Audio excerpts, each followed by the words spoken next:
अस्सलाम वालेकुम स्टूडेंट्स। आज हम पढ़ने जा रहे हैं चैप्टर नंबर 3, जो कि प्रोग्रामिंग का एक अहम हिस्सा है। यानी कि इसमें डिसीजन मेकिंग की स्टेटमेंट्स हैं।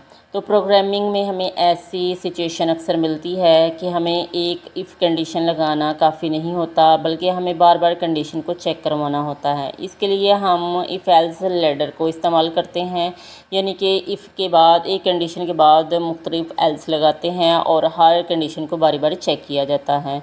तो इसमें हमें ये देखना होता है कि कंपाइलर जो है, एक प्रैक्टिकल एग्जांपल रन करके आपको दिखाऊंगी कि किस तरह if else bar bar condition को समझता है और काम करता है। इसके साथ साथ एक इम्पोर्टेंट बात ये कि मेरा चैनल ICT नोवा लाजमी सब्सक्राइब करें, वीडियो को लाइक करें और अपने दोस्तों और टीचर्स के साथ शेयर करें, ताकि ज़्यादा से ज़्यादा बच्चे और असातिज़ा इससे फ़ायदा उठा सकें।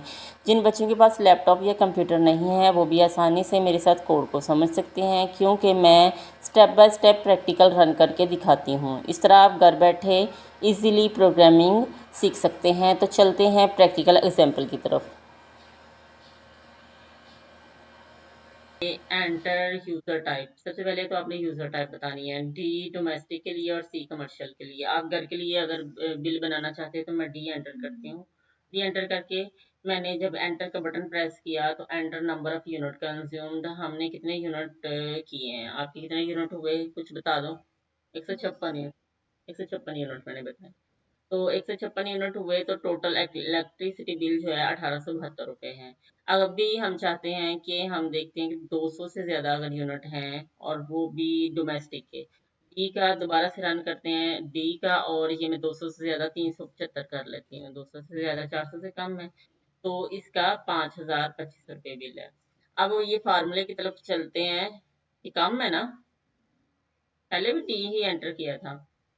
तो इसके फार्मूले की तरफ चलते हैं। यहाँ पे सबसे पहले ये इंट लिया है, यूनिट्स लिए हैं उन्होंने, इंट यूजर टाइप ली है, और इंट फ्लोट टाइप का बिल लिया है। फ्लोट यानी कि इशारियों में बिल आएगा।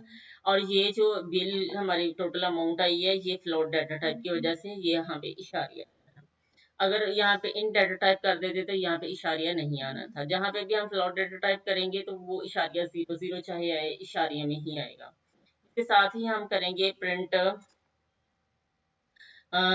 F enter the user type. सबसे पहले जो हमारे पास मैसेज आता है, enter the user type D, और ये वाली लाइन, ये देखिए ये वाली ही पूरी लाइन यहाँ पे लिखी है। आ गई समझ?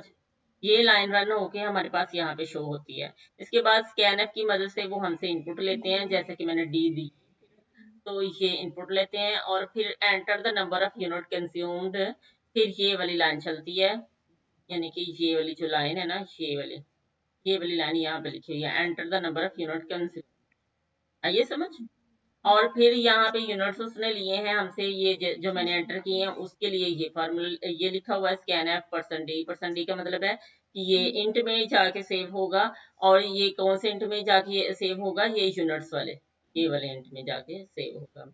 और आगे इफ, यहाँ पे हमने इफ स्टेटमेंट लगाई है, या तो यूजर टाइप डी होगा या यूजर टाइप छोटा डी हो या बड़ा डी हो। उन्होंने इन दोनों के दरमियान में जो हमने और ऑपरेटर पढ़ा है, और ऑपरेटर पढ़ा है ना, वो ये वाला ऑपरेटर लगा हुआ है। यहाँ पे उन्होंने कहा है कि अगर तो डी है, तो डी के लिए आगे उन्होंने कंडीशन बताई है। अगला इफ बताया, अगला इफ क्या बताया, अगला इफ में अगर तो 200, जो हमने बुक पे देखा सवाल है, 200 से कम है यूनिट या 200 है, तो फी यूनिट 12 रुपए है।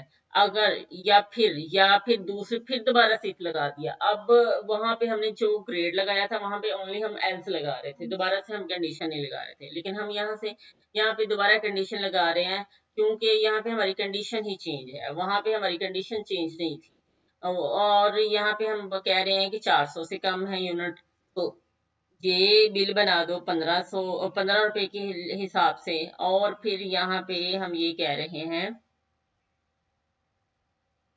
बिल इक्वल है 200, यानी कि जो हमारे 200 यूनिट है ना, वो 12 रुपए के हिसाब से ही रहेंगे। जो 200 से ज्यादा है, 200 से ज्यादा यहाँ पे हमारे 175 यूनिट है, यहाँ पे 200 से ज्यादा। तो यहाँ पे जो 200 से ज्यादा अगले यूनिट है ना, उनको 15 रुपए के हिसाब से कर दो। और इसी तरह फिर यहाँ पे भी यही है कि जो 200 से 400 से भी ज्यादा, इनको 20 के साथ मल्टीप्लाई कर दो।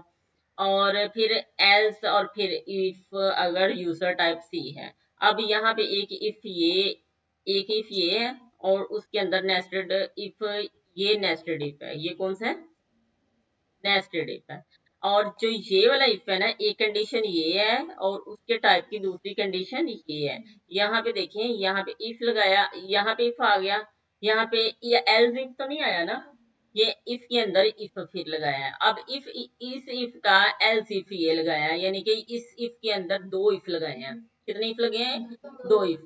अब यहाँ पे देखें, यहाँ पे एल्स आ गया, ये जो एल्स आया है इसका मतलब ये है कि इस, ये कंडीशन तो ये है बड़ी कंडीशन और दूसरी बड़ी कंडीशन ये है, और इसके अंदर फिर ये वाले इफ लगे हुए हैं, इसके अंदर जो अगली कंडीशंस हैं वो रखी गई हैं, यानी कि 200 तक का बिल और ये वो सारा 200 300 400 ये।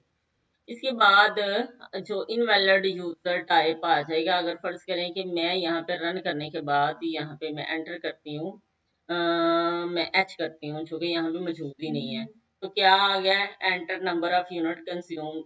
अच्छा, ये इन्होंने इनवैलिड आना चाहिए था यहाँ पे वैसे, जो कि आया नहीं है,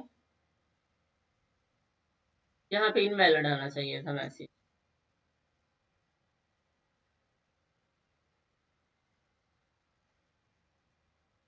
ये देखिए, इनवैलिड यूजर टाइप एंटर्ड, यानी कि ये आना तो यहाँ पे चाहिए था, ये प्रोग्राम में थोड़ी सी गलती है, ये आना तो यहाँ पे ही चाहिए था, ये नहीं आगे उसने मेरे से मांगना था, बल्कि ये मुझसे, उसने मुझे इधर ही कह देना था कि आपने इनवैलिड नंबर एंटर किया है।